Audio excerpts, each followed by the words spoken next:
Hello friends, और स्वागत है आपका आज के इस ट्यूटोरियल में। और हम अपने पिछले कुछ ट्यूटोरियल्स में राउथ हर्विट्ज़ क्राइटेरिया कवर कर रहे हैं, जिसमें न्यूमेरिकल भी सॉल्व किया हमने। तो आज का जो ट्यूटोरियल है वो ट्यूटोरियल है on the topic of failure of Routh Hurwitz criteria. तो failure of Routh Hurwitz criteria का मतलब ये है कि कई बार ऐसे होता है कि हमें कंट्रोल सिस्टम जो गिवन है, जिसकी स्टेबिलिटी हमने फाइंड आउट करनी है राउथ हर्विट्ज़ क्राइटेरिया अप्लाई करके, उसमें एरे बनाने के दौरान हमारा जो राउथ हर्विट्ज़ क्राइटेरिया है वो किसी ना किसी पॉइंट पे आके फेल हो जाता है। तो ऐसे दो केसेस हैं। इस वीडियो में एक ही केस हम कवर करेंगे, ऐसा केस जहाँ पे अगर राउथ हर्विट्ज़ क्राइटेरिया आपका फेल हो जाए, आप स्टकअप हो जाएं, तो आपको क्या करना है, और वो रेक्टिफिकेशन आपको करने के बाद आप वापस राउथ हर्विट्ज़ क्राइटेरिया अप्लाई करके अपनी स्टेबिलिटी जो है सिस्टम की वो फाइंड आउट कर सकते हैं। तो आइए शुरू करते हैं। सबसे पहले यहाँ पे मैंने ये न्यूमेरिकल लिया है, determine the stability of a close loop control system whose characteristic equation is given. तो यहाँ पे हमें डायरेक्टली कैरेक्टरिस्टिक इक्वेशन सिस्टम की मिल गई है, और हमें कोई भी कैरेक्टरिस्टिक इक्वेशन यहाँ पे निकालनी नहीं पड़ेगी। तो ये कैरेक्टरिस्टिक इक्वेशन, जैसे कि आप देख रहे हैं, 5th ऑर्डर की हमारे पास गिवन है। तो हम वैसे ही सबसे पहले राउथ एरे बनाएंगे, जैसे कि हमने सीखा है पिछले ट्यूटोरियल में, प्रैक्टिस भी करी है। और एक एक करके हम रो यहाँ पे फ्रेम करना शुरू करते हैं और देखते हैं कहाँ पे हम स्टकअप होंगे और कैसे हमने वहाँ से आगे बढ़ना है। तो यहाँ पे आप देखिए, सबसे पहले क्योंकि 5th ऑर्डर की इक्वेशन है ये, तो s टू द पावर 5 वाली हमारी पहली रो बन जाएगी, और s टू द पावर 5 का कोफिशिएंट 1, उसके बाद नेक्स्ट ऑड पावर 2, फिर नेक्स्ट ऑड पावर का कोफिशिएंट 11। तो ये पहली रो हमारी राउथ एरे की यहाँ पे बन गई, कोई प्रॉब्लम नहीं आई। सेकंड रो जब आप बनाएंगे वो भी बिल्कुल आसान है, जैसे कि आप सबको पता ही है। फर्स्ट और सेकंड रो डायरेक्टली हम वैल्यूज़ उठा लेते हैं कैरेक्टरिस्टिक इक्वेशन से। तो s टू द पावर 4 वाली जो रो है वहाँ पे हम इवन पावर के कोफिशिएंट्स को लिख लेंगे, s टू द पावर 4 के कोफिशिएंट से स्टार्ट करके। तो ये मैंने यहाँ पे सेकेंड रो में लिख लिया 1, 2 और 10। तो ये वाली वैल्यूज़ हम यहाँ पे लिख चुके हैं। आगे जब आप s टू द पावर 3 वाली रो बनाएंगे, तो आप यहाँ पे क्या नोटिस करेंगे कि इसका जब आप पहला कॉलम की वैल्यू लिखेंगे तो 1 into 2 minus 1 into 2 divided by 1। तो ये वैल्यू हमारी आ रही है 2 minus 2 divided by 1, which comes out to be 0। उसके बाद इसका सेकेंड एलिमेंट 1 और अगला एलिमेंट भी 0। अब यहाँ तक कोई प्रॉब्लम नहीं है, लेकिन अगर आप s स्क्वायर वाली रो बनाएंगे तो उसके लिए आप ये इमीडिएटली ऊपर वाली दो रोज़ लेंगे, और जब आप ये वाली दो रोज़ लेंगे तो आप वैल्यू कैसे निकालेंगे? 0 इंटू 2, मैं यहाँ पे लिखती हूँ 0 into 2 minus 1 into 1 minus 1 into 1 divided by ये वाला 0 आएगा यहाँ पे। तो आप इसको डिवाइड बाय 0 करेंगे, यहाँ पे जब आप वैल्यू कैलकुलेट करेंगे तो ये आपकी वैल्यू आ जाएगी 2 minus 1 is 1 divided by 0। Anything divided by 0 is not defined, और वहाँ पर हमें वैल्यू मिल गई इन्फिनिटी की। क्योंकि anything divided by 0 is not defined, अगर उसकी वैल्यू डिफाइंड ही नहीं है तो मैं अगली रो में क्या वैल्यू लिखूँगी? तो यहाँ पे हम स्टकअप हो जाते हैं, और हम ये देखते हैं कि यहाँ पे हमारा जो राउथ क्राइटेरिया है वो फेल हो रहा है।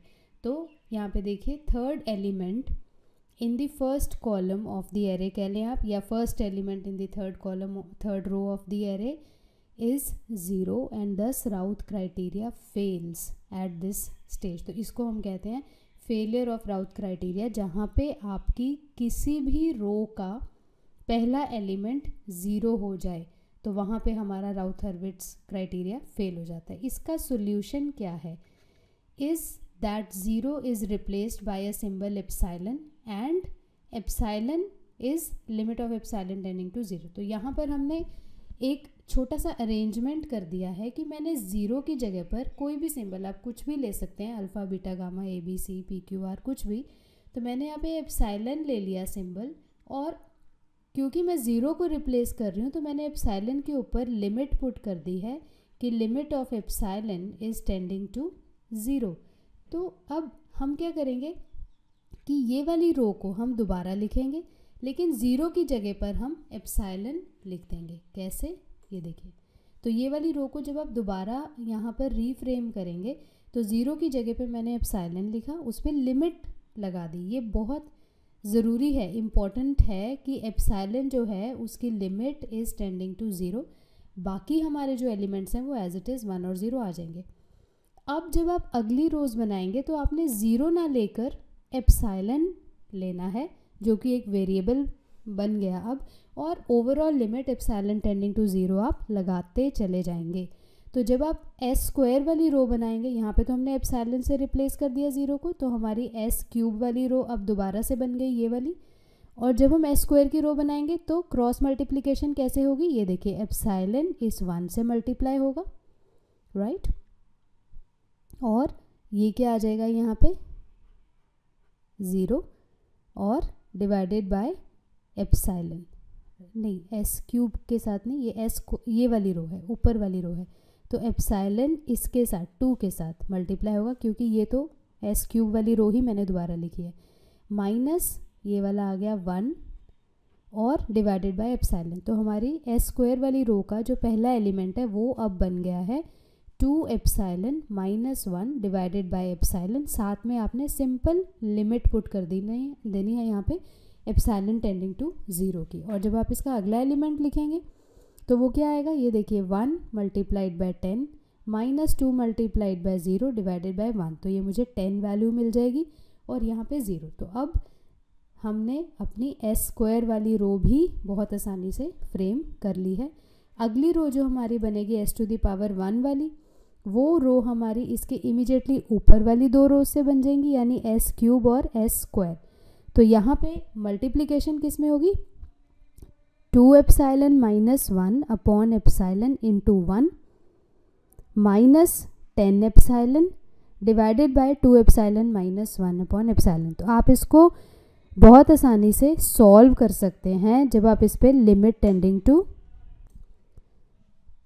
तो देखिए बहुत आसानी से हमने एस टू द पावर 1 वाली रो भी बना ली है। और उसके बाद इसी तरह से हम एस टू द पावर 0 वाली रो जब बनाएंगे तो हमें ये वाली वैल्यूज़ 10 0 0 मिल जाएंगी। अब यहाँ पे जो एक इम्पॉर्टेंट चीज़ है वो मैं आपको बता दूँ कि हमने ये वाली वैल्यू तो लिख ली, ये देखिए 2 एप्सिलॉन माइनस 1 अपॉन एप्सिलॉन, ये मैं यहाँ से मार्क कर रही हूँ, लेकिन हमें इसकी वैल्यू निकालनी कैसे है, लिमिट हमने पुट करनी कैसे है।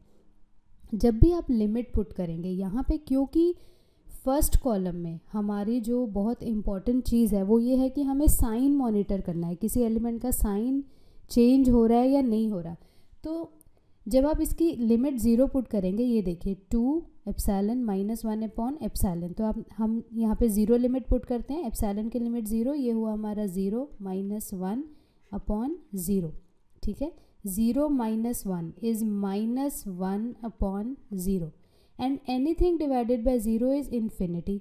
तो 1 डिवाइडेड बाय 0 इन्फिनिटी आ गया, लेकिन जो यहाँ पर की पॉइंट है, इम्पॉर्टेंट पॉइंट है, वो ये है कि इस माइनस साइन को आपने छोड़ नहीं देना। आप यहाँ पे माइनस इन्फिनिटी लिखेंगे, ये आपको याद रहे, क्योंकि नॉर्मली हम सिर्फ इन्फिनिटी लिख देते हैं कि इन्फिनिटी तो इन्फिनिटी है, लेकिन यहाँ पे हमने साइन को बहुत ध्यान से 100% अकाउंट फॉर करना है। तो अगर आपका 1/0 आया होता तो आपने इसकी वैल्यू प्लस इन्फिनिटी लिखनी थी, लेकिन क्योंकि ये माइनस 1/0 है तो इसकी वैल्यू हम यहाँ पर माइनस इन्फिनिटी लिखेंगे। तो ये देखिए एस स्क्वायर वाली रो का जो पहला कॉलम है उसकी वैल्यू मैंने जो यहाँ पे लिखी है वो है माइनस इन्फिनिटी। इसको मैं अच्छे से सर्कल कर देती हूँ ताकि ये आपको डिस्टिंक्टली नज़र आ जाए।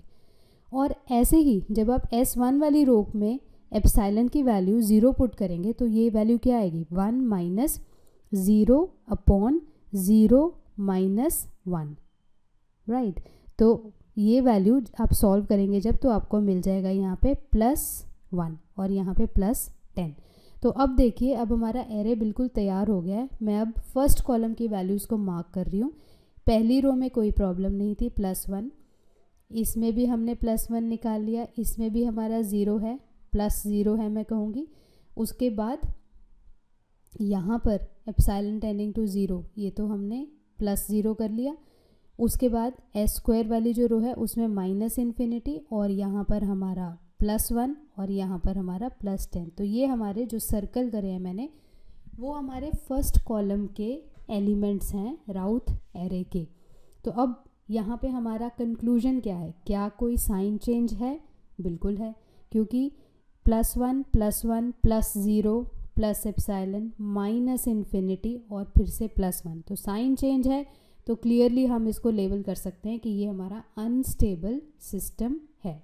ठीक है, तो first column of the राउथ array indicates, और कितनी बार साइन चेंज हुआ? 2 बार साइन चेंज हुआ, क्योंकि एक बार ही पॉजिटिव से नेगेटिव हुआ और फिर नेगेटिव से दोबारा पॉजिटिव हुआ।